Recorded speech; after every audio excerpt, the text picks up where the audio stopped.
I get frustration from a certain perspective. The iPhone 16 Pro Max looks the same as the iPhone 15 Pro Max, but after spending a week or so with Apple's newest iOS phone, I can assure you that there are significant and noticeable differences, including some that will forever change the way you use an iPhone. First, this phone is bigger. The titanium body is slightly larger and 6 grams heavier than the iPhone 15 Pro Max.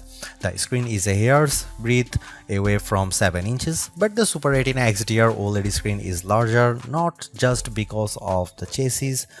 Apple slimmed down the bezels on the iPhone 16 Pro and Pro Max to give you a giant 6.9-inch canvas of bright, colorful pixels. The other major difference is a new button on the right side below the power or sleep or Siri button. Apple would prefer that we do not call it a button, though it is in part 1. You can press the recessed camera control button down and it moves, but it also has a haptic response that makes light presses feel like the button is moving. It even includes gesture recognition. While the new button's name and its primary utility speak to photographic pursuits, this is a customizable control that will soon offer one-press access to Apple's new Visual Intelligence Object Identification feature. On the inside of the iPhone 16 Pro Max is a faster and more efficient A18 Pro. It's not hugely different from the A17 Pro that came before it, and most customers will never tap into its true power, but it's clear to me that Apple's Pro line of smartphones are more than ready to live up to their names. If there was ever a pocket supercomputer, the iPhone 16 Pro Max might just be it.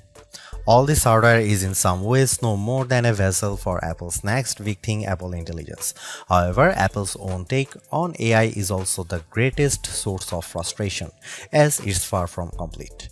In fact, early iPhone 16 customers won't see much of it at all unless they install an iOS beta. Features like writing tools, a prettier and somewhat smarter Siri, summaries of long emails, and Photos updates, such as creating your own memories based on a prompt, should show up soon after the iPhone 16 Pro Max starts shipping, but other features are essentially to come.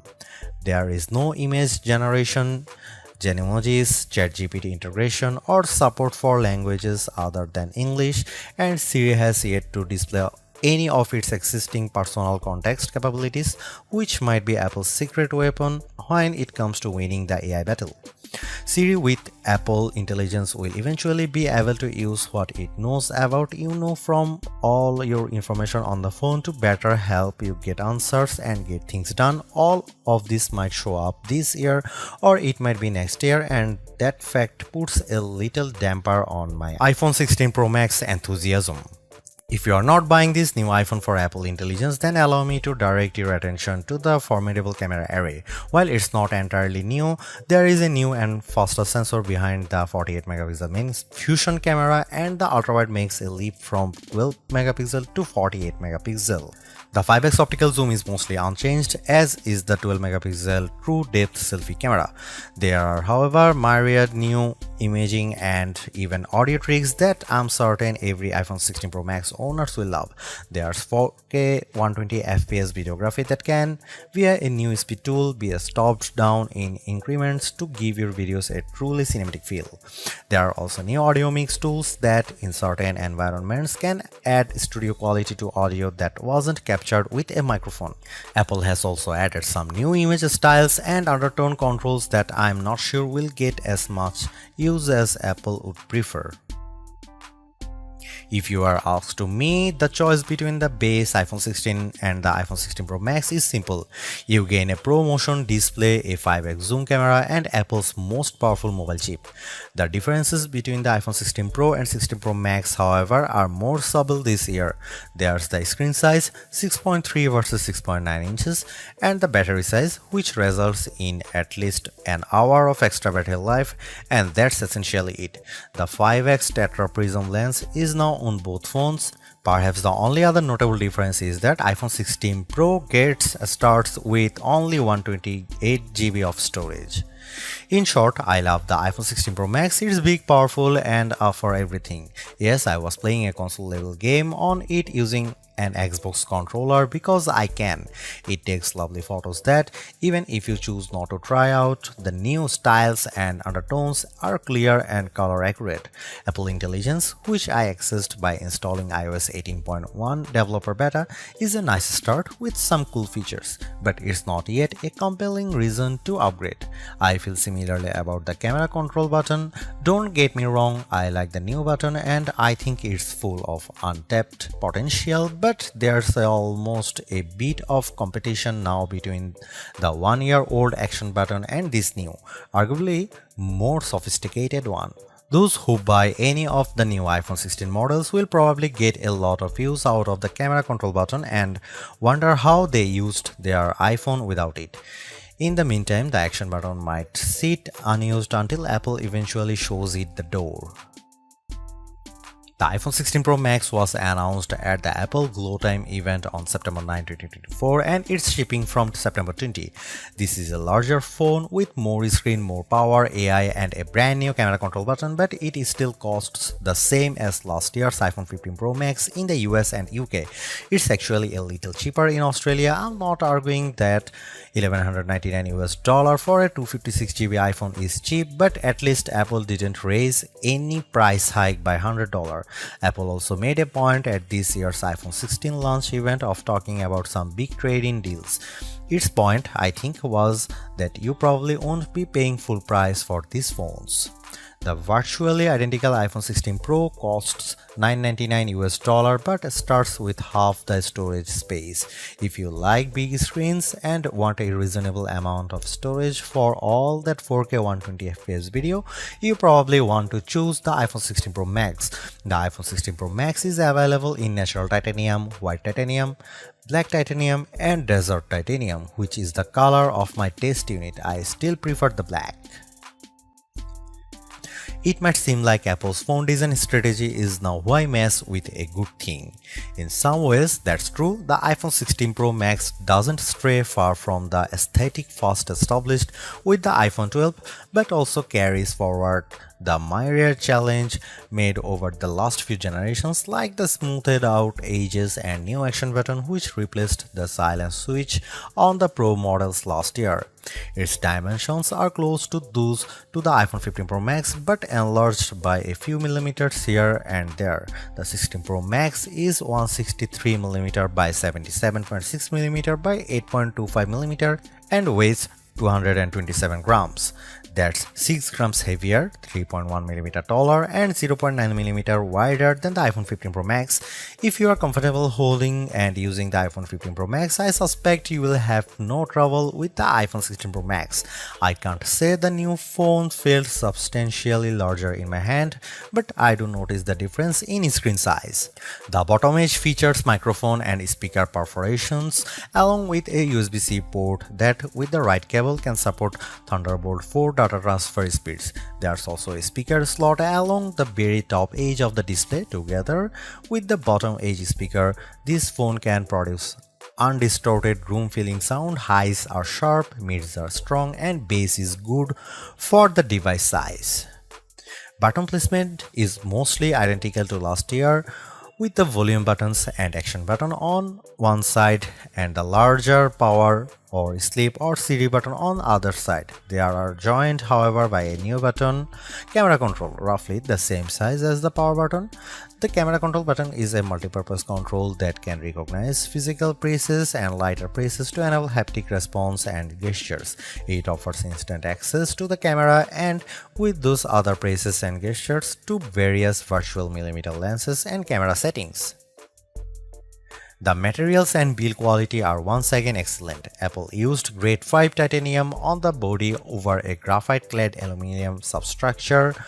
Apple has also upgraded its ceramic shield, which may make it less susceptible to cracks and scratches, although I was quite careful with my 1TB desert titanium test unit, so I can't say for certain if this is the case.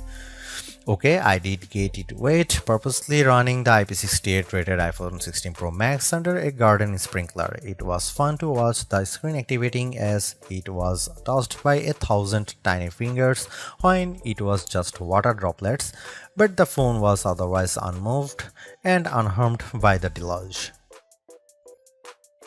Sometimes I wonder how Apple might say its next screen technology. Will it add duper to it so it becomes super duper Retina XDR display? I mean, it may have boxed itself into a corner, but Apple skirted the issue this year by leaving its iPhone display technology pretty much untouched. This is a giant screen 6.9 inches achieved through a combination of a slightly larger chassis and pleasingly thinner bezel. There are more pixels than last year. The iPhone 16 Pro Max screen is 2868 by 1320, while the iPhone 15 Pro Max is 2796 by 1290. There's more pixels but not a higher density. This is still 460 ppi and so falls behind the Samsung Galaxy S24 Ultra's QHD Plus display, at least on the ppi front. Apple also didn't mess with the dynamic island, which remains a useful and fungible information peel in the upper portion of the screen. It houses Face ID, depth sensors, and a 12 megapixel true depth camera. The camera takes excellent selfies and is my go-to for biometric unlocking. While the display's core specs haven't changed, they are worth noting. It's a white color gamut screen that supports HDR. True Tone always on display means you can see a less saturated version of your lock screen without unlocking the phone. 2000 nits of peak brightness outdoors and Pro Motion. Speaking of which, everything I did on the iPhone 16 Pro Max looked fantastic. I don't even notice the dynamic island when it's inside one of my games, and streaming videos via the likes of Netflix tends to crop out the cutout. I know everyone wants to talk about Apple Intelligence, but it's the changes to the core iOS 18 platform that will have the biggest impact on your iPhone 16 Pro Max day-to-day use. Photos, for instance, has gotten a huge overhaul, and one that I'm not entirely sure makes it better. It's a situation of who moved my cheese, as many of your core features may have shifted or been replaced. The Photos app now defaults to search and collections, which might throw people who are expecting to see their photo library. Still, if they get used to using search for some natural language queries that yield useful image results, they might be pleasantly surprised. The iOS interface is now more customizable, and if you want, you can leave spaces in your app grids. You still can't place an app icon in space that, say, straddles two spaces in the invisible grid, but I think people will appreciate this new level of flexibility. Apple seems a bit obsessed with summarization. Summaries exist in writing tools and in the new Safari, which has a slightly hidden highlights feature. Look for a tiny hamburger menu on the left side of the address bar. You can use that to turn it on, and it will take, for example, a lengthy New Yorker article about Ronald Reagan and condense the thousands of words into a paragraph summary. Impressive. So I worry that such a boil down might leave out important nonsense.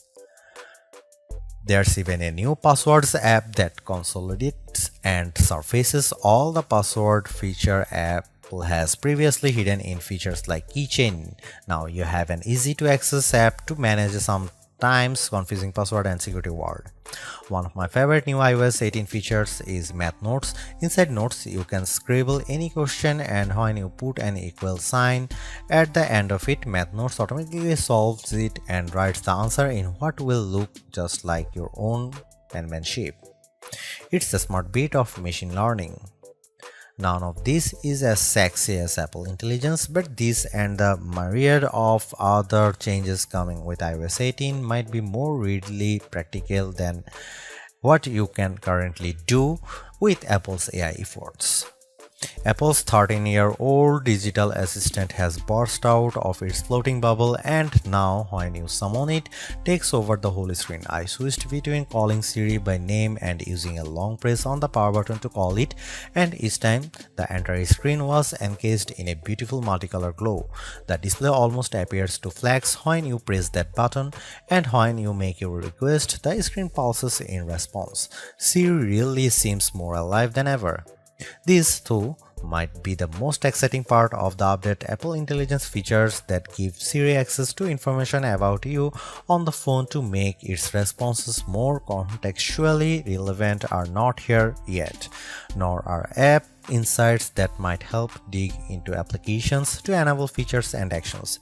Instead, we get a Siri that is somewhat better at handling the ahs and ums that sometimes happens when you are trying to craft a Siri prompt. I found that Siri can understand some confused talk, although if you are nearly incoherent, Siri will be lost too. Siri did well on some question and was effective at opening the FaceTime camera when I said I wanted to take a selfie. It also did well when I asked how I could share my Wi-Fi password, returning a concise step-by-step guide. One other nice Siri update is the text to Siri. All it takes is 3 taps on the bottom of the screen to open a Siri window in which you can type in your prompt. It's a nice, discreet way of getting the answer or help you need. Writing tools, which you can find when you type text in notes, emails, or messages, offers to make your writing better in a variety of ways. I'm a confident writer and communicator in email and messaging, so AI assistance in these tasks doesn't appeal to me. There are 2 millions who feel otherwise and may find these tools useful. I noticed how while writing tools offers to make your text more professional, concise, and friendly, it does a stellar job of never losing a misconstructing the meaning of your original text. Photos is where Apple Intelligence shines. The new cleanup option in Edit is effective at removing unwanted objects from phone. When I opened a photo and tapped the cleanup eraser icon, it immediately offered to remove a few people from the background of my photo. I wanted to keep them, so I choose an object I wanted to remove, drawing over it. Precision is not a necessity. I drew over parts of it and cleanup identified the complete object. When I took a picture of my wife at an outdoor restaurant, I noticed that you could still see all the cars parked behind her. I used cleanup to remove them one by one. It did a good job. In all, Apple Intelligence shows early promise, but compared Google Gemini and Galaxy AI, it seems a bit limited. Siri still doesn't have that open LLM feel where you could ask it almost any question or solve any problem. There is no AI image generation, not even the promised Gen emojis. It's still an English-only tool, and the promised third-party integration with ChatGPT and potentially Gemini have yet to materialize. It's a good effort, but this version of Apple Intelligence is not the one that will spark a billion upgrades. While Apple hasn't radically changed the iPhone's camera array, there are enough changes in hardware, software, and image processing, along with the aforementioned camera control button to make the imaging system feel fresh and new. On paper, we have just one notable megapixel upgrade, the 48 megapixel ultra-wide camera, which will not only improve wide-angle shots but has a measurable impact on macro quality. Still, even though Apple didn't squeeze a much higher pixel count into the main camera, it did upgrade the sensor and is promising much faster shutter speeds, and the autofocus is now enhanced with dual autofocus sensors. These are the kinds of incremental changes that should improve both the experience of using the quality delivered by the main camera sensor, but they are also hard to measure. More on that in a bit. The 12 megapixel 5x optical zoom is essentially unchanged from last year's iPhone 15 Pro Max. The biggest news here is found not on this phone but on its little brother, the iPhone 16 Pro, which also gets the tetra prism lens. Last year's Pro model was stuck with a just 3x optical zoom camera. Similarly unchanged is the 12 megapixel FaceTime camera on the front. Here are some camera samples of iPhone 16 Pro Max.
By every metric, the iPhone 16 Pro Max's new A18 Pro SoC is a beast.